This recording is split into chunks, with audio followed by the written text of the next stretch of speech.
എനിക്ക് തോന്നുന്നു ഇന്നത്തെ ഇത് നമ്മൾ ഈ GP ടോപ്പിക് റീസ്റ്റാർട്ട് ചെയ്യുന്ന സമയത്ത് വളരെ റെലവെന്റ് ആയിട്ടുള്ള ഒരു സ്പീക്കർ തന്നെയാണ് നമുക്ക് ഇന്ന് കിട്ടിയത്. കാരണം നമ്മൾ ഉറങ്ങിക്കിടക്കുന്ന നമുക്കൊക്കെ ഒരു എനർജി തരാനായിട്ട് ഒരാൾ വേണമായിരുന്നു. അപ്പോൾ അത് വളരെ ആ ഒരു കാര്യം വളരെ ഭംഗിയായിട്ട് അദ്ദേഹം നിർവഹിച്ചു. അത് മാത്രമല്ല, അദ്ദേഹം ചെയ്യിപ്പിച്ച ഒരു കാര്യം എന്താണെന്ന് വെച്ചിട്ടുണ്ടെങ്കിൽ നാളെ തൊട്ട് തുടങ്ങാനായിട്ടുള്ള എന്തെങ്കിലും ഒരു കാര്യം എല്ലാവരിലും അദ്ദേഹം നമ്മുടെ തലയിൽ അദ്ദേഹം കുത്തിവെച്ചിട്ടുണ്ട് ഈ ഒരു മണിക്കൂർ കൊണ്ട്. അപ്പോൾ വളരെ വാല്യുബിൾ ആയിട്ടുള്ള ഒരു സെഷൻ ആയിരുന്നു. അദ്ദേഹത്തെ നമ്മുടെ ഗസ്റ്റിനെ ഈ വേദിയിലേക്ക് വളരെ സന്തോഷത്തോടു കൂടി സ്വാഗതം ചെയ്യുന്നു.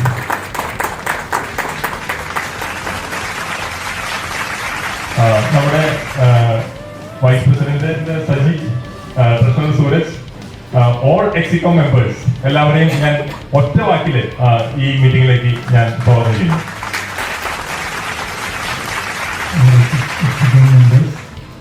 Past presidents, just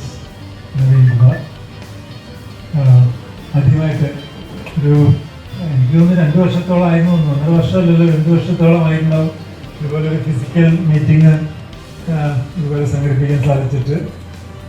അപ്പോൾ വീണ്ടും ഈ കൊറോണ ടൈമിൽ അല്ലെങ്കിൽ കൊറോണയുടെയൊക്കെ ഒരു അവസാന കാലഘട്ടമായെന്ന് വിചാരിക്കട്ടെ, വീണ്ടും നമുക്ക് ഇതുപോലെ കൂടാനുള്ള അവസരങ്ങൾ ഉണ്ടാവട്ടെ.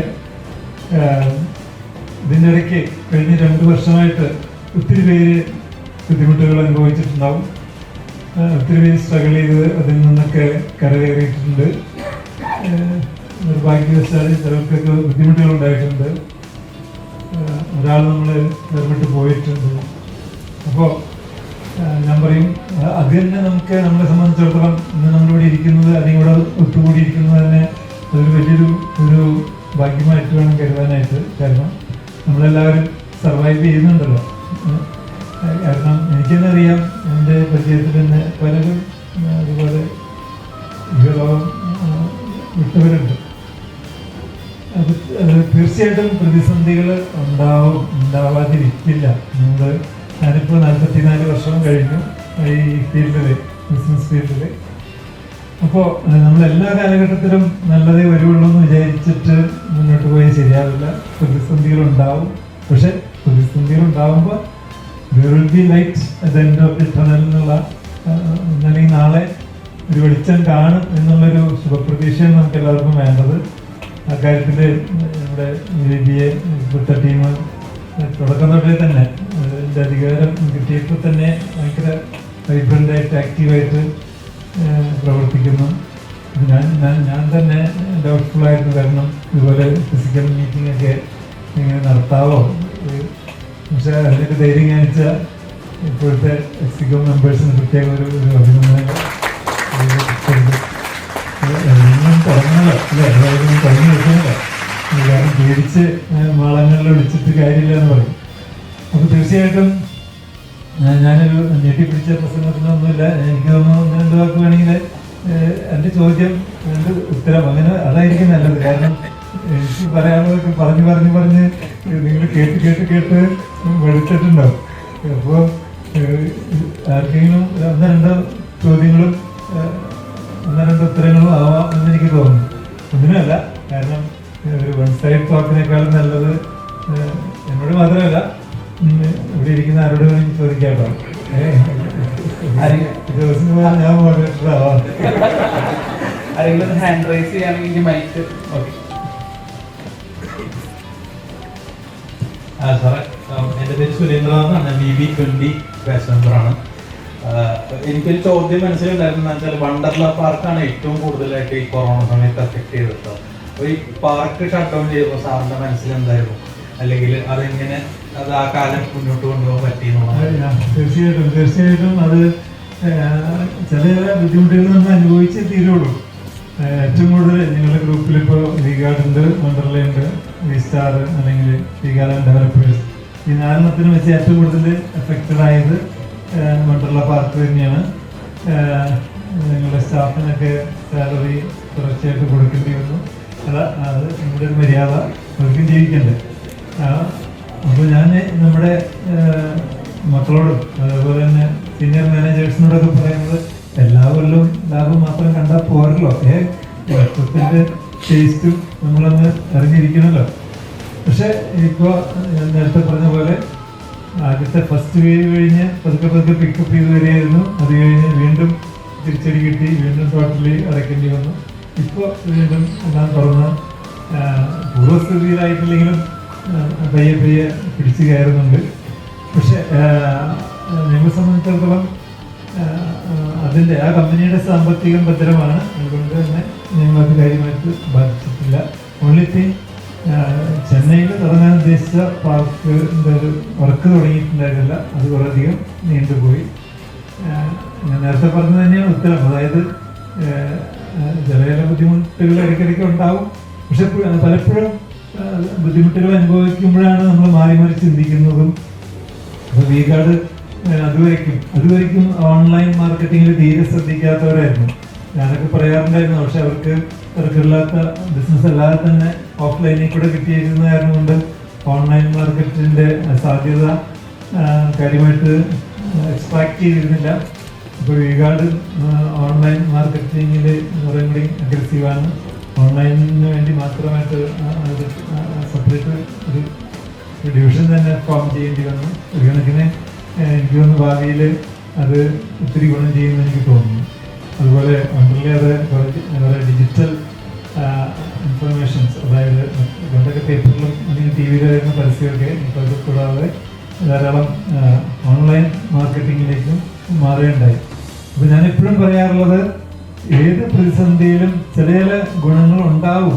ആ ഗുണങ്ങൾ ഏതാണെന്ന് കണ്ടുപിടിച്ച് അതിനെ പിടിച്ചു കയറിയ രക്ഷയുള്ളൂ എന്ന് എനിക്ക് തോന്നുന്നു. Thank you. എൻ്റെ പേര് മോശം, ഞാൻ കണ്ണൂരിൽ നിന്നാണ്. എനിക്ക് ചോദിക്കാനുള്ളത്, ഇപ്പോൾ സാറ് പറഞ്ഞു വണ്ടർല ആണ് ഏറ്റവും എഫക്റ്റീവ് ഒരു മേഖലയാണ് വണ്ടർലയുടെ മേഖല എന്ന് പറഞ്ഞു. ഇപ്പോൾ സാർ എങ്ങനെ പറഞ്ഞു അതിൽ സാമ്പത്തിക നില ഭദ്രമായത് കൊണ്ട് പ്രശ്നം ഉണ്ടായിട്ടില്ല. അപ്പോൾ അതങ്ങനെ സാമ്പത്തിക ഭദ്രമായി എന്ന് പറയുമ്പോൾ നമ്മൾ ലാഭം വരുമ്പോൾ അങ്ങ് വീട്ടിൽ പോകില്ലേ? അങ്ങനെ സാമ്പത്തിക നില ഇങ്ങനെ മാറ്റി വെക്കാൻ ഒരു നേരത്തെ ഒരു ടെൻഡൻസി ഉണ്ടായിരുന്നു. അതെങ്ങനെയാണ് അങ്ങനെ ഒരു സംഭവം ഉണ്ടായത് എന്നുള്ളത് അറിയാൻ സാറിന് താല്പര്യം. എനിക്കങ്ങനെ ഒരു മുൻകൂട്ടി പ്രെഡിക്റ്റ് ചെയ്യാൻ കഴിവൊന്നുണ്ടായിരുന്നില്ല. പക്ഷെ ഇതിന് മുമ്പേ ഉള്ള നമ്മുടെ അതിൻ്റെ ഒരു ഫൗണ്ടേഷൻ, ആ ഫൗണ്ടേഷനിൽ ആ സമയത്ത് വണ്ടർലയുടെ ബാങ്ക് ലോണുകളൊക്കെ വളരെ കുറവായിരുന്നു. കാര്യമായിട്ടില്ലായിരുന്നു തന്നെ പറയാം. റിസർവ്സ് ഉണ്ടായിരുന്നു. അതുകൊണ്ടൊക്കെ മാനേജ് ചെയ്യാൻ പറ്റിയെന്ന് മാത്രം.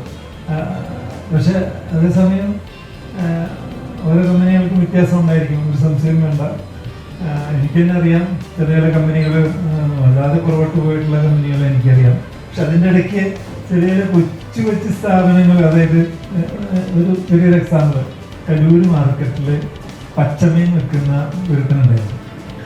ഞാനവിടെ ആദ്യമൊക്കെ കലൂർ മാർക്കറ്റിൽ നേരിട്ട് പോയിരുന്നതാണ്. പിന്നെ ഷീല നേരിട്ട് പോകാറുണ്ടായിരുന്നു. പിന്നെ അത് കഴിഞ്ഞിട്ട് പിന്നെ ഡ്രൈവറൊക്കെയാണ് പോയിരുന്നത്. അപ്പോൾ അയാൾ അയാളുടെ കഥ കേട്ടാൽ യാതൊരു വിദ്യാഭ്യാസമില്ല. പക്ഷെ മക്കളൊക്കെ കോളേജിൽ പഠിക്കുകയാണ്. കലൂർ മാർക്കറ്റൊക്കെ അടച്ചു ആദ്യം.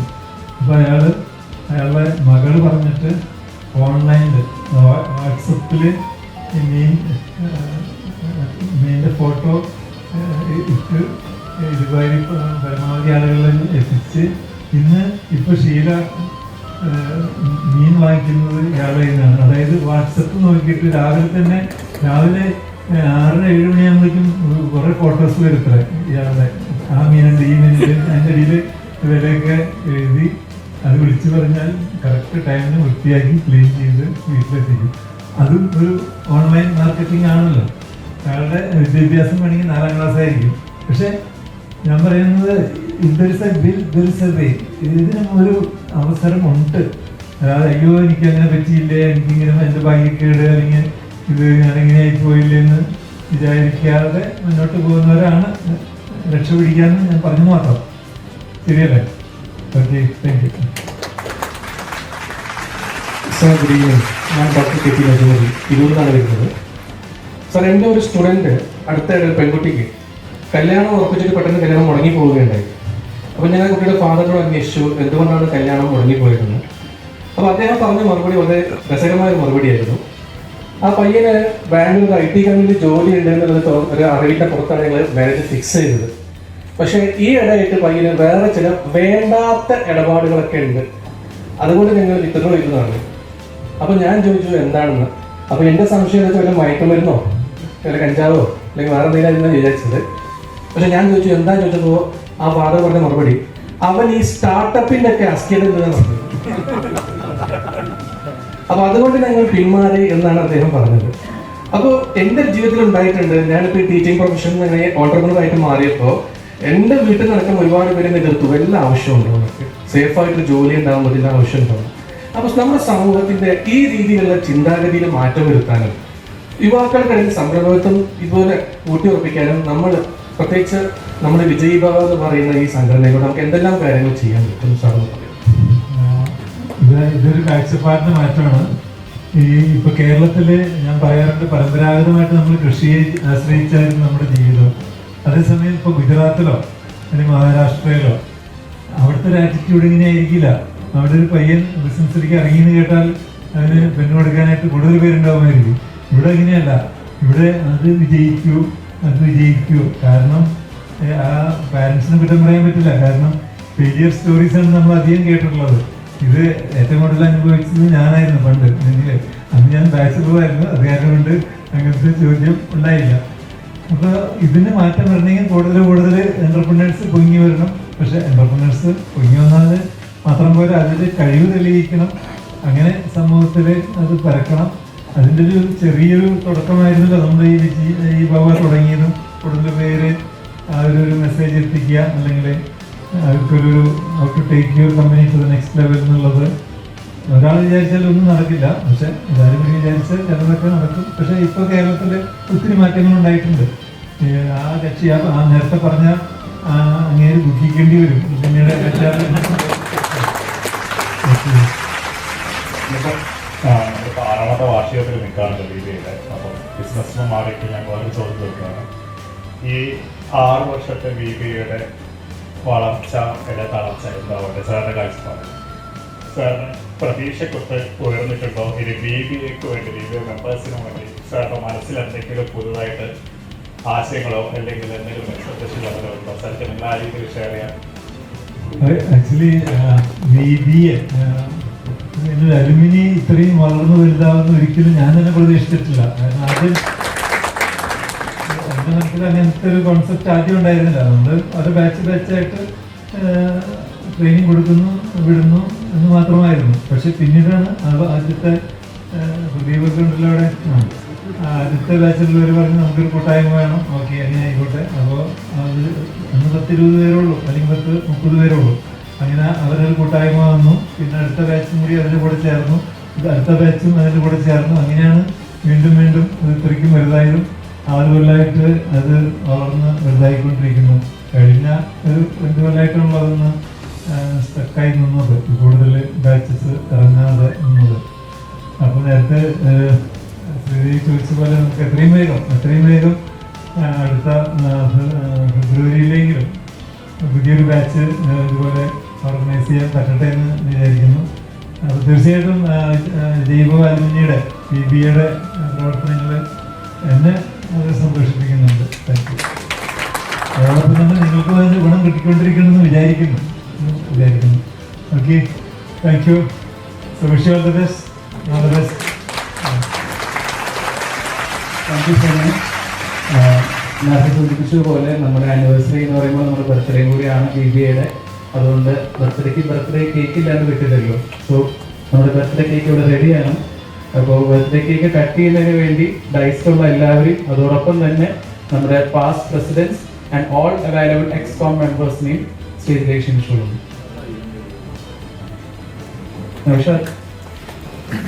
All available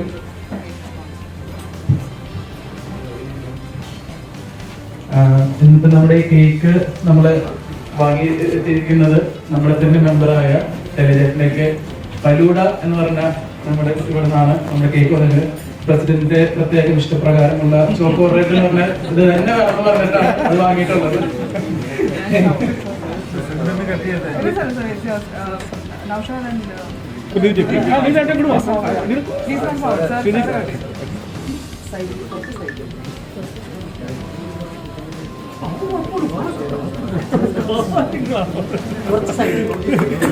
yes yes Happy birthday, BBA! Happy birthday, BBA! Happy birthday, BBA!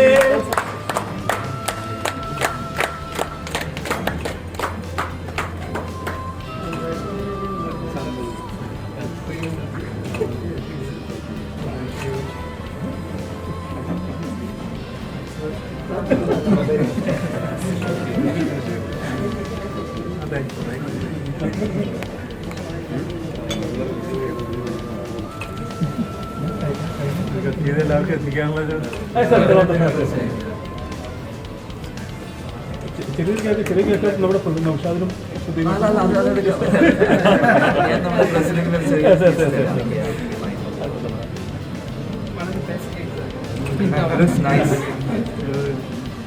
പലുതിയാണോ? പലുവ നമ്മുടെ BBM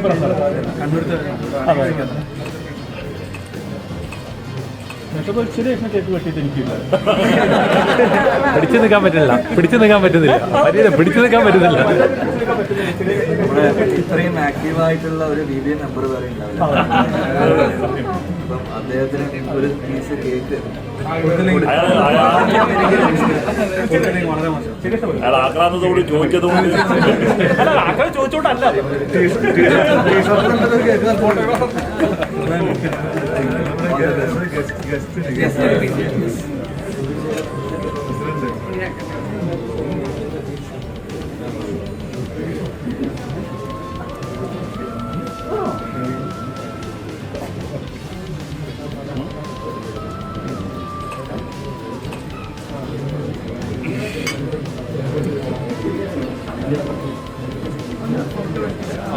നമ്മുടെ എല്ലാരും കൂടി നിന്നോ, എല്ലാരും കൂടി എല്ലാരും പ്ലീസ് സൗമ്യ ബാക്കിൽ കമോൺ മെമ്പേഴ്സ് എല്ലാവരും കേക്ക്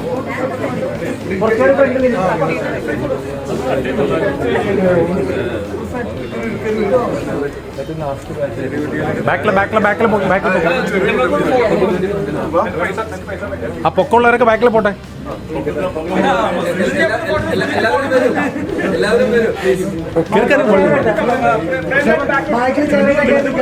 വേണ്ട ഇത് മതി ഇങ്ങനെ മതി ചേർന്ന് വേണ്ട ഇത് മതി ഇതാണ് അതിന്റെ ഒരു ഇത്രയും വളഞ്ഞാൽ കിട്ടില്ലല്ലേ?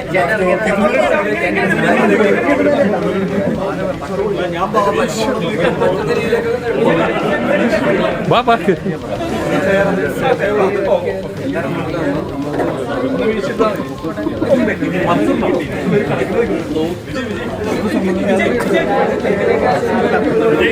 ബാക്കിലേക്ക് പോട്ടെ.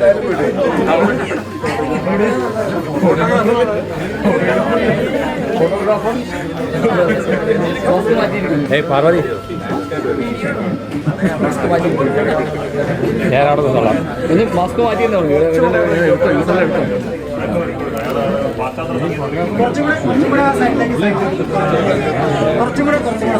സൈഡിലേക്ക് പോട്ടെ.